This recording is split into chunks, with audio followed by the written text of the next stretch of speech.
તો આજનો દિવસ પણ ગુજરાત માટે ભારે છે. હવામાન વિભાગે ભારે વરસાદની આગાહી વ્યક્ત કરી. વડોદરા, ભરૂચ, નર્મદામાં રેડ એલર્ટ જાહેર કરવામાં આવ્યું છે. દક્ષિણ ગુજરાતના સુરત, તાપી, નવસારીમાં અતિ ભારે વરસાદની આગાહી કરવામાં આવી છે. આણંદ, દાહોદ, પંચમહાલ, છોટાઉદેપુરમાં યલો એલર્ટ જાહેર કરાયું છે. ભાવનગર, અમરેલી, બોટાદ અને ડાંગમાં ભારે વરસાદની શક્યતાઓ છે. અમદાવાદ, ગાંધીનગર, સુરેન્દ્રનગર, પોરબંદરમાં મધ્યમ વરસાદની સંભાવનાઓ છે. પાટણ, બનાસકાંઠા, સાબરકાંઠા, મહેસાણામાં પણ વરસાદ છે તે પડી શકે છે. એટલે કે આ પ્રકારે હાલ તો શક્યતાઓ છે તે દર્શાવવામાં આવી રહી છે. આજે પણ અનેક જગ્યાએ રેડ એલર્ટ છે તે જાહેર કરવામાં આવ્યું છે. અનેક જગ્યાએ યલો એલર્ટ પણ જાહેર કરવામાં આવ્યું છે. એટલે કે આ તમામ વિસ્તારોમાં હજી પણ જળબંબાકારની સ્થિતિ છે તે જોવા મળી શકે છે.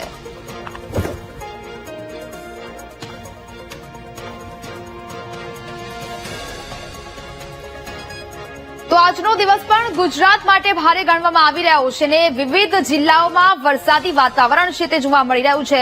સિસ્ટમ જે સક્રિય થઈ છે ને તેને કારણે હવે ગુજરાતમાં અલગ અલગ જિલ્લાઓમાં વરસાદ છે તે જોવા મળશે. વિન્ડીના માધ્યમથી સમજવાનો પ્રયત્ન કરીએ કે કયા જિલ્લામાં ક્યાં કેટલો વરસાદ થવાનો છે અને રેડ એલર્ટ ક્યાં આપવામાં આવ્યું છે તે તમામ વિગતો જોઈએ વિન્ડીના માધ્યમથી. સૌથી પહેલા અહીંયા જોઈએ કે ગુજરાતના અલગ અલગ જિલ્લાઓમાં દક્ષિણ ગુજરાત હોય, ઉત્તર ગુજરાત હોય કે મધ્ય ગુજરાત, આ તમામ જગ્યાએ વરસાદની આગાહી તે કરવામાં આવી છે. અહીંયા ભાવનગરના દ્રશ્યો જોવા મળી રહ્યા છે. ભાવનગરમાં પણ સ્થિતિ છે એટલે કે વરસાદી વાતાવરણ છે તે અહીંયા જોવા મળવાનું છે. ખાસ કરીને દક્ષિણ ગુજરાતમાં વરસાદની આગાહી વ્યક્ત કરવામાં આવી છે. સુરત, નવસારી, વલસાડના અહીંયા દ્રશ્યો જોઈ શકાય છે. વાપીમાં પણ વરસાદી વાતાવરણ છે તે અહીંયા જોવા મળી રહેવાનું છે. એટલે કે આ તમામ જગ્યાએ દક્ષિણ ગુજરાતના આ જે જિલ્લાઓ છે ત્યાં વરસાદ પડશે. સુરત, નવસારી, વલસાડ અને વાપી ખાતે ભારે વરસાદની આગાહી છે તે કરવામાં આવી રહી છે. એટલે કે આ તમામ જગ્યાએ ભારે વરસાદ થવાનો છે.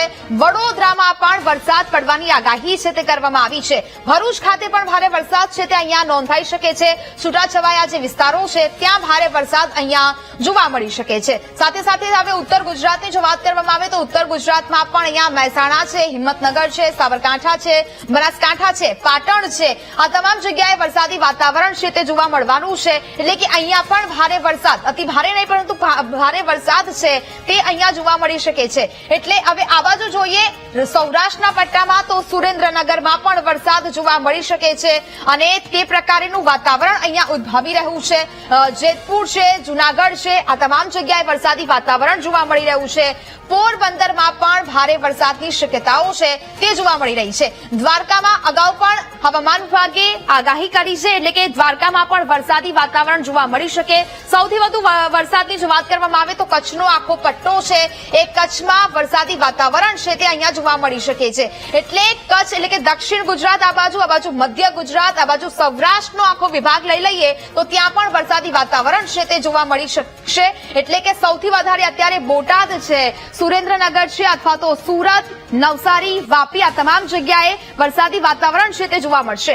અહીંયા આપણે વિગતે વાત કરીએ તો અહીંયા જોવામાં આવી રહ્યું છે કે આજનો દિવસ ગુજરાત માટે ભારે ગણવામાં આવી રહ્યું છે. અહીંયા જે યલો એલર્ટ આપણે જોવા મળી રહ્યું છે એટલે કે અનેક જગ્યાએ યલો એલર્ટ આપવામાં આવ્યા છે. રાજકોટ, જૂનાગઢ, અમરેલી, ભાવનગર, બોટાદ ખાતે પણ આ પ્રકારની પરિસ્થિતિ જોવા મળશે. એટલે કે અતિ ભારે વરસાદ આ તમામ જગ્યાએ જોવા મળી શકે. અમદાવાદ, ગાંધીનગર, અરવલ્લી, મહીસાગર, દાહોદ, આણંદમાં, વડોદરામાં, છોટાઉદેપુર, નર્મદા, ભરૂચ, સુરત, તાપી, ડાંગ, નવસારી, વલસાડ, દાદરાનગર હવેલી, આ તમામ જગ્યાએ જે વરસાદી સિસ્ટમ છે તે સક્રિય થઈ છે ને ત્યાં હવે આજનો દિવસ ભારે ગણવામાં આવી રહ્યું છે. એટલે કે અહીંયા પણ વરસાદી વાતાવરણ છે તે જોવા મળશે. કચ્છ, મોરબી, સુરેન્દ્રનગર, ભાવનગર, આ તમામ જગ્યાએ વરસાદ થશે તેવી સંભાવનાઓ છે તે અહીંયા જોવા મળી રહી છે. એટલે કે આ થઈ આજની વાત. હવે અહીંયા જોઈએ 25 તારીખ એટલે કે આવતીકાલે પણ ભારે વરસાદની આગાહી છે તે કરવામાં આવી છે. દક્ષિણ ગુજરાતમાં એટલે કે હજી પણ આગામી 6 દિવસ દક્ષિણ ગુજરાત માટે ભારે રહેવાના છે. ભરૂચ, સુરત, નવસારી, વાપી અને વલસાડમાં ભારે વરસાદની આગાહી છે તે અહીંયા વ્યક્ત કરવામાં આવતી જોવા મળે છે. અને આ બધો જે વિસ્તાર છે ત્યાં સામાન્ય વરસાદ છે તે નોંધાઈ શકે છે. એટલે કે ઉત્તર ગુજરાત લઈ લો કે પછી મધ્ય ગુજરાત લઈ લો, અમદાવાદ છે, ગાંધીનગર છે, તે તમામ જગ્યાએ વરસાદ થશે પરંતુ સામાન્ય વરસાદ છે તે અહીંયા આ વિભાગોમાં જોવા મળી શકે છે.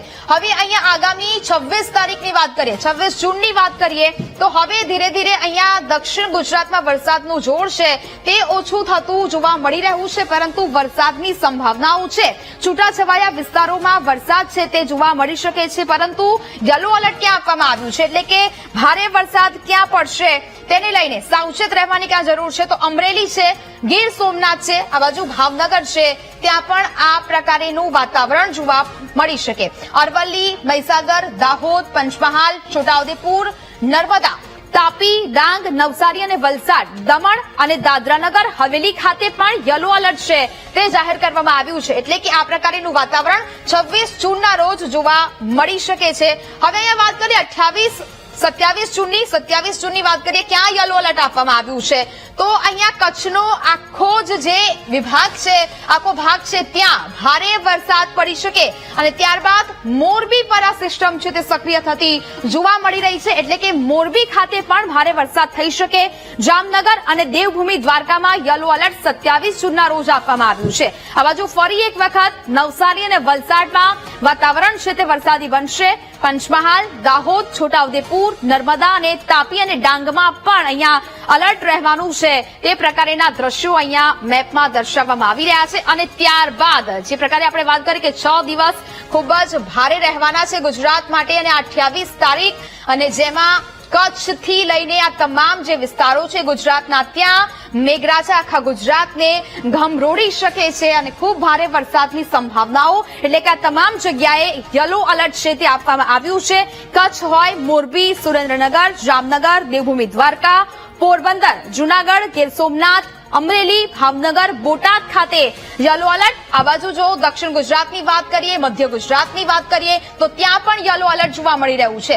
ગાંધીનગરમાં ભારે વરસાદ થઈ શકે. સાબરકાંઠા, અરવલ્લી, મહીસાગર, પંચમહાલ, દાહોદ અને વડોદરા, છોટાઉદેપુર, નર્મદા, ભરૂચ, આ તમામ જગ્યાએ દક્ષિણ ગુજરાતમાં અને ત્યારે આ પ્રકારની સ્થિતિ અહીંયા જોવા મળી રહી છે. ત્યાં પણ હજી પણ સતત યલો એલર્ટ છે તે આપવામાં આવી રહ્યું છે. સુરત, તાપી, ડાંગ, નવસારી, વલસાડ અને દમણ ખાતે ભારે વરસાદની સંભાવનાઓ છે તે આપવામાં આવી રહી છે. એટલે કે આગામી 6 દિવસ હજી પણ ગુજરાત માટે ખૂબ ભારે રહેવાના છે.